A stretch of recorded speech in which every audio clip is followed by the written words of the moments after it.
Hello and welcome to QUOE Tips. My name is Quaylen. I'm the creator behind everything QUOE, and QUOE Tips is a series where I give you fiber arts, tips, and tricks to help you break the status in your craft. Today on the inaugural episode, I'm going to be showing you one of 4 different techniques that I'm going to be covering over this month on how to create this coaster right here. So first, we're going to be covering mosaic knitting in this tutorial. The next we'll be covering mosaic intarsia, then picking up stitches in the round, finally finishing with fringe. So I wanted to say a special thank you to today's sponsor, Clover Needlecraft, who has provided all of the tools necessary to complete this project. All of the links to everything in the video will be in the description below. Those are affiliated, so a little portion of the sale, if you choose to use that link, will go to me to fund these videos. And with all of that being said, guys, let's jump into the tutorial. So we're just gonna need a few things when we're getting started. Firstly, we're obviously gonna need some yarn. I'm using the Valley Yarns Northampton line, which is 100% non-superwash worsted weight wool. I definitely recommend when you're first starting color working in any type of color working to use a non-superwash and some wooden needles. It's just gonna be a lot easier if the yarn is sticky when you're learning color work. You're going to need 3 different colors, like my swatch here. We're also going to need size 7 knitting needles, some snips, and the chart, which is available for free down below. You can pick up this actual chart and then the written instructions as well, if that's easier to follow for you. And also, it is not a necessity, but I like to use the pattern chart marker from Clover. It's just like a ruler that you can put onto your pattern chart and keep your place, and it is magnetized so it's not going to be slipping around. I like using this. You can, if you like, see what you think of it. So after we get all the supplies, we're going to be ready to start. So on our chart, we see there is 23 stitches across, but if you'll also notice, rows 1 and 2, as well as 3 and 4 and so on, are on the same row with each other. That is because in mosaic knitting, you do not have to chart out the second or even rows, because the even rows will be the exact same as the odd row previous to it. So in this case, rows 1 and 2 are only in color A, so I have already knitted that. So we're going to start on rows 3 and 4. Let me go ahead and zoom out, and I will show you how to do it. Okay. So on rows 3 and 4, we're going to notice firstly that the first and second stitches are in color B. So I'm going to go ahead and knit those 2 in B.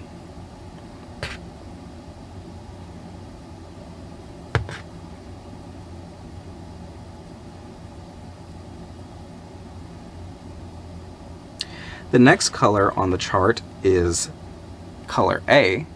So instead of, like in Fair Isle, taking color A and knitting it, we're actually going to just slip that stitch. Then the next color is color B. On the chart, another slip stitch.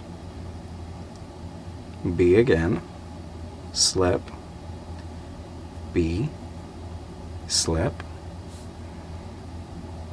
B, slip, B, slip, B, slip, B, oops, B, slip, B, slip, B, slip, and the last 2 stitches are both in color B.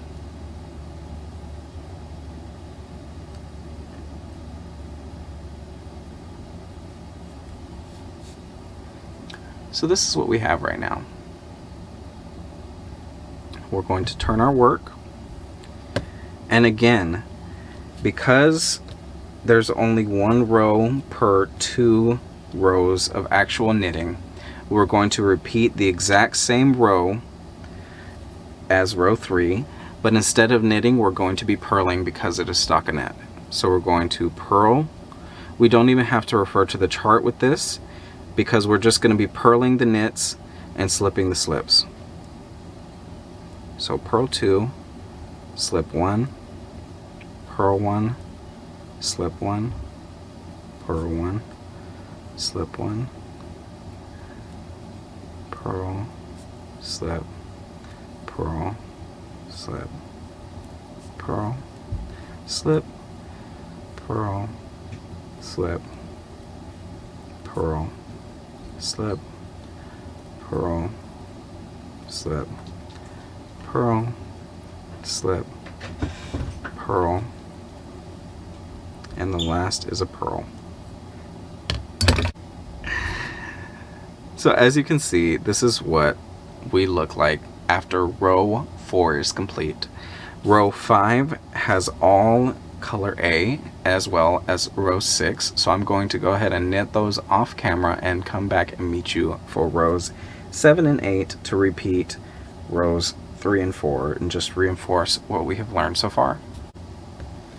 So now we are at rows 7 and 8, and you will notice what we have so far looks like this.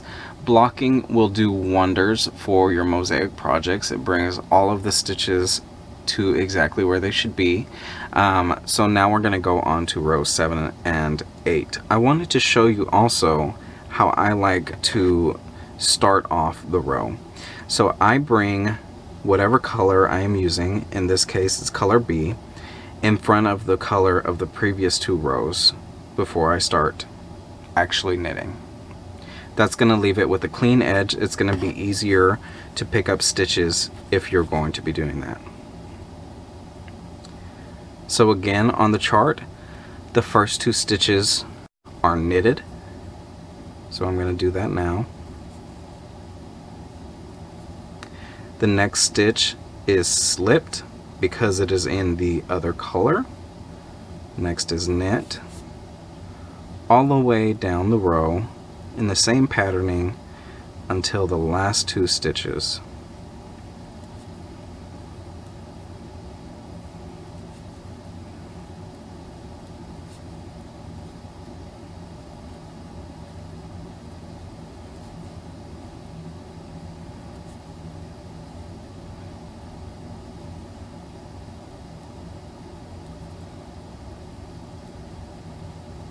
Okay, now I'm going to turn our work and I'm going to purl the pearls and slip, or purl the knits, excuse me, and slip the slips. You don't even have to look at the chart for this part. Also, you want to be mindful of having, whenever you're on the return row, your yarn to the front of the work when you're slipping, and on the first rows, your yarn to the back of the work when you're slipping. Because you want your floats, however small they may be, and in mosaic they are very small floats, you want them all to be at the back of your work.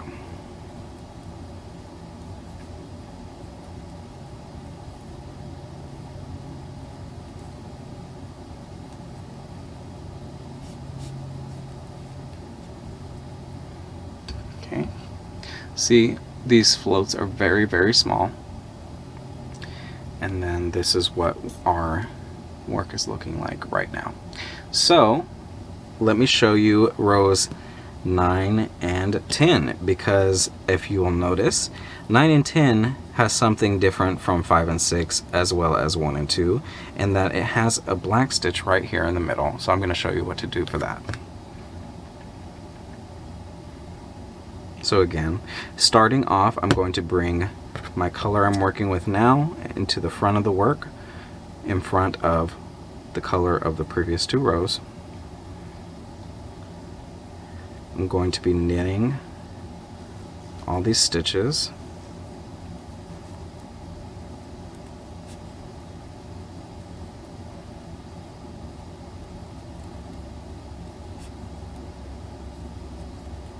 Until number 12. So right now 2, 4, 6, 8, 2 more, 10, 1 more, And on the chart, stitch 12 is black, so I'm just going to slip that stitch and move on.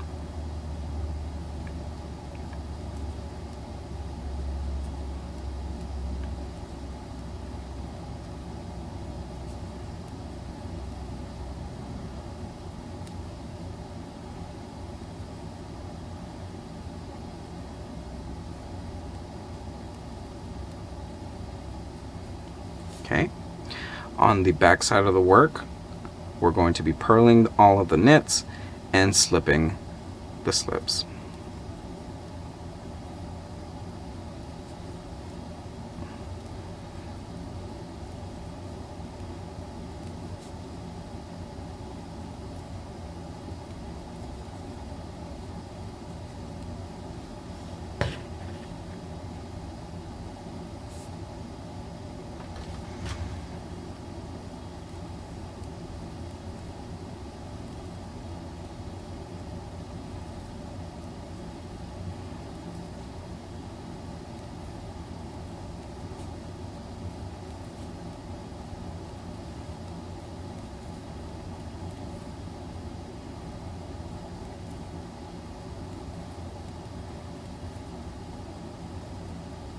Okay, now we're going to be doing the last row that I'm going to show you on camera, which is rows 10 or 11 and 12.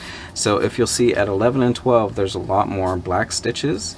It's just something that we're going to be working on this row. So again, bringing the yarn to the front of the previous color. We're going to knit 2,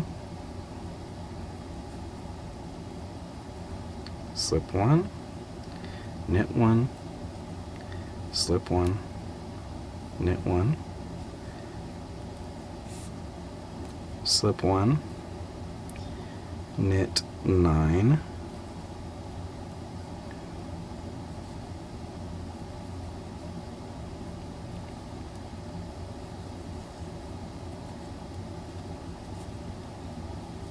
slip 1, knit 1, slip 1, knit 1, slip 1, knit 2, turn our work, purl all of the knits from the previous row, and slip all of the slips.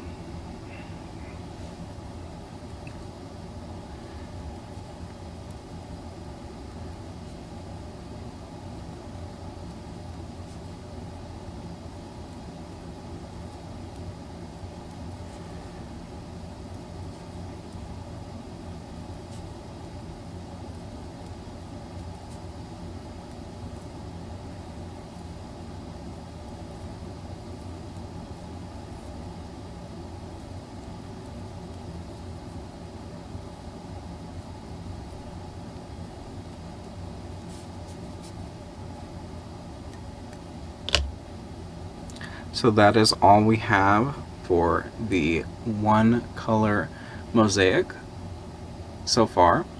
If you choose to not do mosaic and tarsia, then you can go ahead and just do this entire chart in 2 colors and it'll be perfectly fine. If you choose to do the intarsia section, then I will meet you back next week and show you how to do this section. Until then, guys, break the status, and I hope to see you soon.